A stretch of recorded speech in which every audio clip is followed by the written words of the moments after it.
শিক্ষার্থী বন্ধুরা, আর ফাউন্ডেশনের পক্ষ থেকে আমি রাসেল আহমেদ আপনাদের সবাইকে স্বাগত জানাচ্ছি আজকে টিউটোরিয়ালে। তো অনেক বিরতির পরে আজকে শুরু করলাম অপশন ট্রি এর টিউটোরিয়াল।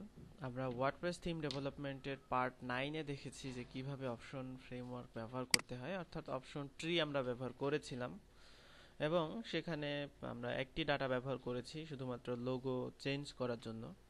তো আমরা আজকে আরও বাকিগুলো দেখব। তো প্রথমেই অপশন ট্রি যে প্লাগইনটা সেই প্লাগইনটা ডাউনলোড করে নেবেন ওয়ার্ডপ্রেস ডাইরেক্টরি থেকে। আমরা এটা আজকে ইনস্টল করা বেসিক দেখব। আমরা মূলত এর আগে যেটা করেছি সেটাই রিপিট করব, অর্থাৎ অপশন ট্রিটা নিয়ে আসবো এবং ফাংশনে আমি এগুলো কল করেই রেখেছি। তো এখানে একটা নতুন বিষয় হচ্ছে, সেটা হচ্ছে অপশন ট্রি নতুন এই ভার্সনে আপনি অপশন ট্রি ফোল্ডারের মধ্যে যাবেন, এরপরে অ্যাসেটস, এরপরে থিম মোড, অর্থাৎ আমরা থিম মোড হিসেবে ব্যবহার করছি। তো সেই জন্য থিম মোড যেটা সেটা আমরা এখানে দুটো, একটা মেটা বক্স এবং থিম অপশন। আমরা থিম অপশনটা দেখেছি এবং মেটা বক্সটা আমরা দেখিনি, অর্থাৎ মেটা বক্সটা আমরা এখন দেখব। তো সেই জন্য আমরা এটা কপি করলাম, অর্থাৎ এই অংশ দুইটা ফাইল কপি করে আপনার থিমে একটা ফোল্ডার করবেন, ইনক্লুডস বা আইএনসি যে কোনো নামে করতে পারেন, এবং এইখানে এইটা ফাংশনে অবশ্যই চিনিয়ে দিতে হবে, অর্থাৎ ফাংশন ইনক্লুডস ডেমো মেটা বক্স এবং ডেমো থিম অপশন, এটা আমি নিলাম। তো এই দুইটা ফাইলের মধ্যে কি আছে? মেটা বক্স বলতে বোঝাচ্ছে যে আমরা যদি কোনো পেজের ডাটা নিতে চাই, অর্থাৎ কোনো পেজ বা কাস্টম পোস্ট বা পোস্টের ডাটা নিতে চাই, সেক্ষেত্রে আমরা এখান থেকে নিতে পারবো ডাটাগুলো। অর্থাৎ আমি আপনাদের দেখিয়ে দিচ্ছি। মেটা বক্স যদি দেখি সেক্ষেত্রে আমাদের এখানে এখানে দুটি মেটা বক্স নেওয়া আছে, অর্থাৎ মাই মেটা বক্স দিয়ে এখানে মেটা বক্স নেওয়া আছে এবং সেই মেটা বক্সটা অ্যারেঞ্জ করা হয়েছে শুধুমাত্র পোস্টের জন্য। এখানে পেজেস দিয়ে অ্যারাই করে এখানে বলা আছে পোস্টের জন্য। আপনি যদি চান যে একই ডাটা আপনার পেজে দরকার, সেক্ষেত্রে এখানে কমা দিয়ে দুটো কোটেশন তারপরে পেজ দিলে এটা পেজের জন্য আসবে। তারপরে এখানে অন্যান্য অপশন আছে। তারপরে এবারে ফিল্ডস যেটাতে আছে, ফিল্ডস এখানে আপনি অ্যারাই দিয়ে আপনার যে অপশনগুলো সেটা আপনি ব্যবহার করতে পারেন। আমরা এর আগে দেখেছি যে কি টাইপগুলো আমরা ব্যবহার করতে পারি, এখানে দেওয়া আছে। তো এটা কিভাবে আসবে আমরা যদি এখন দেখতে চাই, সেক্ষেত্রে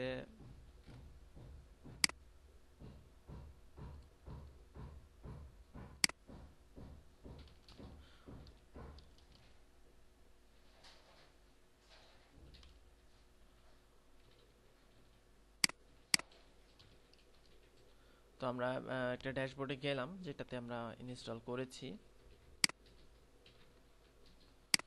তো এখানে আমরা যদি যে কোনো পোস্ট থেকে অ্যাড নিয়ে যাই, সেক্ষেত্রে এখানে খেয়াল করুন, এখানে পোস্ট থেকে অ্যাড নিয়ে গেলে আমাদের নিচে যে অপশনগুলো দেখা যাচ্ছে, অর্থাৎ ব্যাকগ্রাউন্ডের যে অপশনগুলো সেই অপশনগুলো আমরা নিয়েছি সেটা এখানে দেখা যাচ্ছে, এবং ক্যাটাগরি চেক বক্স, অর্থাৎ ক্যাটাগরি যে চেক বক্স সেই প্যারামিটারটা এখানে চলে এসেছে। আপনি যদি চান যে আপনার প্রত্যেকটা পোস্টের ফিচার্ড ইমেজটা এখানে থাকবে না, অর্থাৎ এখানে ফিচার্ড ইমেজ নেই, আপনি চাইলে এখানে ফিচার্ড ইমেজ যুক্ত করতে পারেন। তো সেটা যদি করতে চান সেক্ষেত্রে এখানে যেটা আছে অ্যারাই, এখানে একটা দিলেন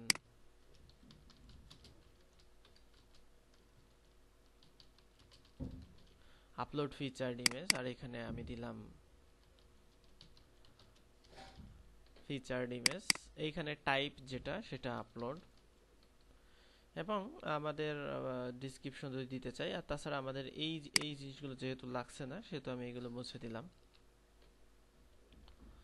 তো এখানে আপনি ডিসক্রিপশন দিতে পারেন যে আপলোড ইউর পোস্ট বা অবলিক পেজেস ফিচার্ড ইমেজ, এই সেই হাবিজাবি এগুলো আপনি দিয়ে দিলেন। তো এখন আমরা যদি এই পেজটাকে রিলোড করি, সেক্ষেত্রে আমরা দেখতে পারবো যে আমাদের একটা আপলোড বক্স চলে এসেছে, অর্থাৎ এই যে এটা, এখানে কিন্তু আমি আপলোড করতে পারি। অর্থাৎ আমরা যদি, এটা তো থিম অপশন, কিন্তু আমরা পোস্ট বা পেজে যে কোনো ডাটা এটা নিতে পারছি। অর্থাৎ আপনি চাইলে এখানে যে কোনো কাস্টম পোস্টেরও নিতে পারেন, সেক্ষেত্রে আপনাকে এখানে কাস্টম পোস্টের জন্য এখানে চিনিয়ে দিতে হবে।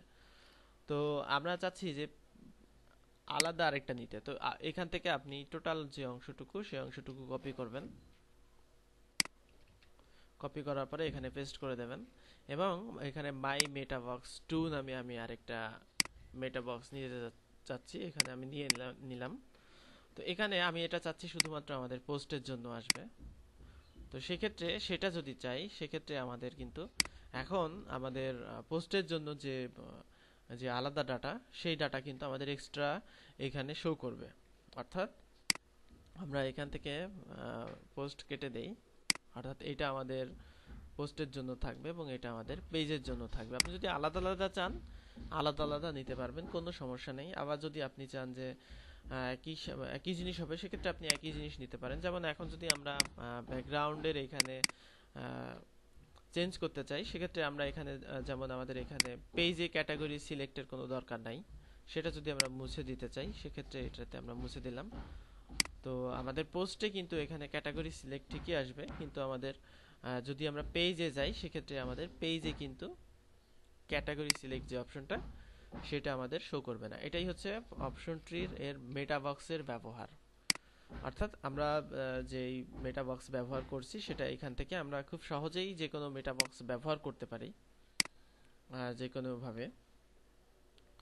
তো এখানে আলাদা যে অপশনগুলো আছে সেইগুলো ব্যবহার করতে হবে। আমরা এখান থেকে ডাটা নেওয়ার যে পদ্ধতিগুলো সেই পদ্ধতিগুলো আমরা এখান থেকে দেখে নেব। অর্থাৎ আপনার যদি কোনো সময় মেটাবক্স এরকম দরকার পড়ে, দেখা যাচ্ছে আপনি একটা কাস্টম পোস্ট করলেন যে আওয়ার স্টাফস, সেখানে যে আমাদের বা পোর্টফোলিও নামে একটা অপশন হলো, সেখানে আমাদের portfolio description, portfolio background, portfolio image আর পোর্টফোলিও লিংক, এই জিনিসগুলো আলাদা ডাটা আমাদের প্রয়োজন হবে। সেই ডাটাগুলো আমরা এখান থেকে অপশন ট্রি এর মাধ্যমে থিমে বিল্ড আপ করে এটা ব্যবহার করতে পারি। তো এই যে ডাটাগুলো এইগুলো ব্যবহার করবেন কি করে, অপশন ট্রির একটা ডকুমেন্টেশন আছে, সেটা আপনি ব্যবহার করতে পারেন। সেটা অবশ্যই আপনাকে অন্য আরেকটা ওয়ার্ডপ্রেস ইনস্টল করে সেটা প্লাগইন হিসেবে ব্যবহার করতে হবে, তাহলে আপনি সেখানে যে ডকুমেন্টেশনটা সেই ডকুমেন্টেশনটা পাবেন, যেটা আমি প্রথম টিউটোরিয়ালে দেখিয়েছি। তো আশা করি এই টিউটোরিয়ালের মাধ্যমে আপনি মেটাবক্স রেজিস্টার করতে পারবেন। যেহেতু মেটাবক্সের ডাটা এবং অপশন ট্রি এর ডাটার ব্যবহার একই, সেহেতু আমি আর নতুন করে দেখালাম না যে এই ডাটাগুলো আমরা কিভাবে ব্যবহার করতে পারি। তো আশা করি বুঝতে পেরেছেন। আর আগামী দিনে আমরা আরো বিভিন্ন অপশন যুক্ত করব, যেমন বিভিন্ন কন্ডিশনাল অপশন সেগুলো যুক্ত করব। কাস্টম সিএসএস বা গুগল অ্যানালাইটিক্স এর যে ডাটাগুলো সেগুলো দেওয়ার জন্য যে একটা কোড, সেই জিনিসগুলো আমরা যুক্ত করব। তো ধন্যবাদ সবাইকে আজকে টিউটোরিয়াল দেখার জন্য। আল্লাহ হাফেজ।